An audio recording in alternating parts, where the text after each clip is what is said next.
Memang bersoalan kurban, saya jujur saja selama di Indonesia masih banyak salah pemahaman terhadap kurban. Dan saya pernah berkata, memang Islam kita di Indonesia Islam keturunan. Ya, jadi asal tahu saja ya. Ya, tapi dari segi belajaran, mohon maaf ya, kita terlalu jauh terhadap pemahaman. Yang saya maksud, kita melaksanakan sesuatu tapi kita sudah belajar, sudah tahu, bukan hanya asal saya dengar, saya lihat, saya bukan sebatas itu, tapi kita punya dasarnya. Dan ini kelemahan kita, di antaranya kurban.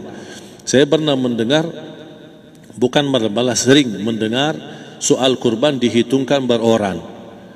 Jadi keluarga suami istri sama 5 anak berarti jumlah 7, wajib sapi. Kalau kurang daripada itu, atau misal suami istri tidak mampu, boleh ini tahun kurban kambing atas nama suami, tahun depan atas nama istrinya. Ini hal keliru sebenarnya. Yang dihitungkan soal kurban beda sama akikah dan beda sama zakat fitrah.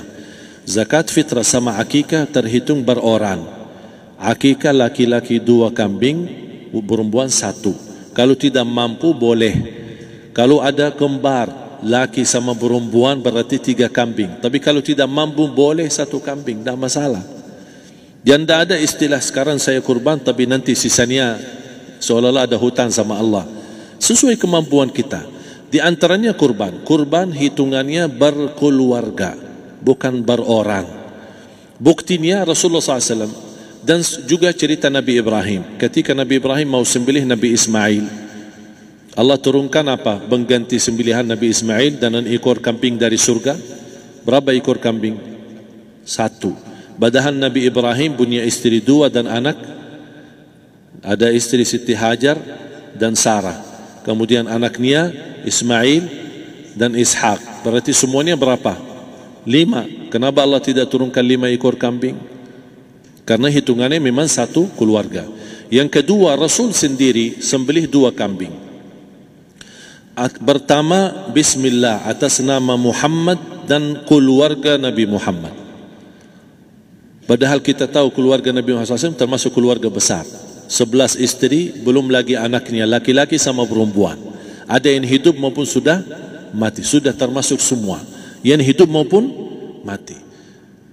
Yang kedua, Rasul sembelihan yang kedua atas namaku dan umatku. Umat ini berapa miliar? Cuma 1 ekor kambing. Kenapa Rasulullah SAW berkurban atas nama dirinya dan umatnya? Saya mengambil salah satu di sini tanda sayangnya Rasul kepada umatnya.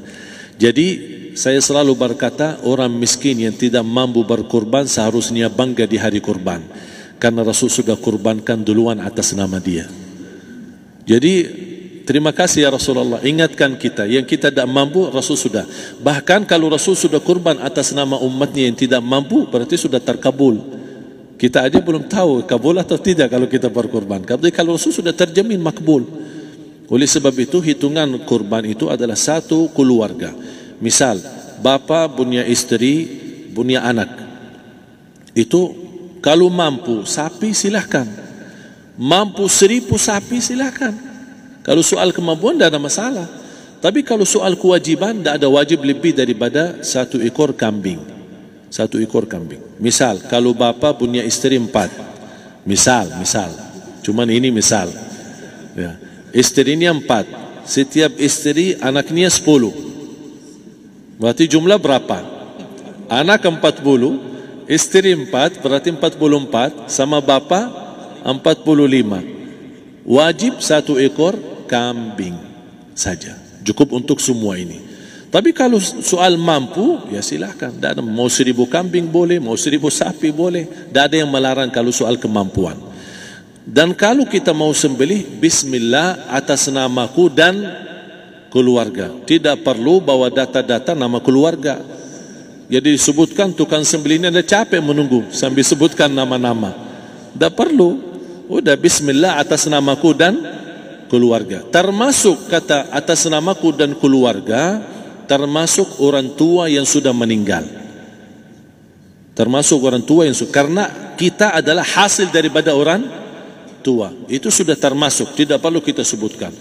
Ada sebagian ulama membolehkan kalau kita mampu, mau khusus kambing atas nama orang tua, tidak masalah. Kalau kita mampu. Tapi kalau kita tidak mampu, itu sudah termasuk orang tua kita bersama keluarga besar kita. Ini salah satu kenikmatan, dan ini termasuk juga sedekah yang berguna bagi orang yang sudah meninggal di keluarga kita. Wallahu ta'ala alam. Dan juga masalah panitia, bisa kita mewakili. Kalau kita tidak mengerti sembelihannya dan tidak mengerti cara bagiannya. Tapi ada satu sunnah yang termasuk kehilangan sunnah ini, adalah banyak yang tidak mau makan dari hasil kurban. Padahal itu sunnah Rasul.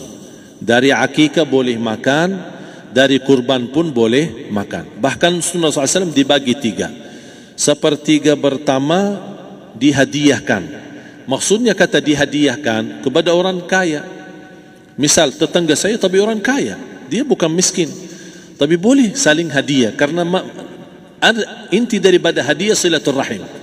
Ada keluarga kita termasuk mampu, tapi saya kasih, ini alhamdulillah saya sembelih sapi. Barangkali dia tidak mampu, cuma sembelih kambing.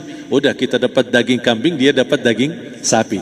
Tapi dengan niat hadiah, bukan sedekah, karena dia bukan orang miskin yang menerima sedekah. Yang sepertiga yang kedua adalah sedekah.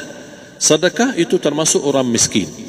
Yang ketiga, kita makan sendiri. Bahkan Rasulullah SAW selepas Idul Adha, beda sama Idul Fitri. Sebelum Idul Fitri dia makan kurma, meyakinkan batalan puasa. Tapi kalau Idul Adha tidak makan dan minum sebelum salat, kenapa? Bukan berarti tidak boleh. Tapi Rasulullah SAW ingin pertama pembukaannya, buka sarapannya atau makan di pagi harinya selepas Idul Adha adalah dari hasil sembelihan kambing itu atau dari kurban. Jadi kita sebagian sedikit. Tapi kalau kita merasa alhamdulillah rezeki saya banyak di rumah, alhamdulillah banyak ada makanan, mau sedekahin semuanya, semua mau sedekahin, tidak masalah. Tapi yang saya maksud, kenapa tidak kita sekali-kali hidupkan sunnah Rasul? Jadi sebagian, walaupun ada sebagian sedikit lah, buat istilahnya sama sedikit porsi nasi atau apa, karena kita berhak sebagai kita kurbankan lillahi ta'ala, kita berhak menikmati kurban ini yang lillahi ta'ala supaya kita mendapatkan keberkahannya, bukan hanya orang lain. Terus yang kedua ada masalah pembayaran. Kalau kita wakili panitia, boleh kita pesan sama panitia, tolong sedikit dari kurban saya minta buat saya makan. Itu tidak masalah, kita boleh minta. Dan boleh kita wakili, tapi kita tolong ingatkan, tidak boleh pembayaran hasil sembelihan itu dari kulitnya. Ini menjadi salah satu persoalan di Indonesia. Banyak tukang sembelih datang, ketika kita tawarkan untuk sembelih ini, berapa Pak? Oh tidak apa-apa, kasih aja kulitnya sama kepalanya. Jangan Anda setuju, jangan Anda terima. Oh maaf, saya tidak bisa. Bapak berapa ongkos sembelihannya? Kita harus sepakat dulu. Tidak, saya ikhlas, tidak apa-apa, seikhlasnya. Tapi yang penting kepalanya sama kulitnya. Itu aja yang saya minta, yang lain tidak apa-apa. Tidak boleh. Tidak boleh. Kenapa? Karena ini kurban. Kata kurban berarti lillahi ta'ala, bukan untuk jual beli. Kalau kita sudah bayar dari bagian kurban, berarti bukan lillahi ta'ala. Harus kita jaga amalan itu. Tapi bagaimana cara jalan keluarnya? Kita harus sepakat, ijab kabul. Sepakat dulu, Pak, saya udah begini, saya kasih untuk sembelihan 50.000. Bapak setuju? Ya udah setuju. Selesai kan? Sudah sembelih, sudah potong, sudah semua. Lepas ini semua kita kasih ongkos 50.000 ongkos sembelihannya. Habis itu, Pak, kulitnya sama kepala hadiah buat Bapak. Itu dah apa-apa, dah masalah. Tapi bukan untuk bayar sembelihan. Faham maksud saya? Harus dibedakan supaya jangan sampai amalan kita kurban habis biaya, habis ini malah tidak diterima karena sudah kita bayar sebagian daripada kurban. Saya silahkan bayar apa yang kita sepakati, mau hadiahkan kepada dia karena kita tidak bisa guna. Buat apa yang kita mau gunain kulitnya, tidak bisa. Tapi mereka, buat mereka lebih berguna, oleh karena itu kita bisa hadiahkan untuk mereka. Bahkan kita bisa juga kasih daging untuk mereka bisa menikmati sebagai sedekah. Wallahu taala.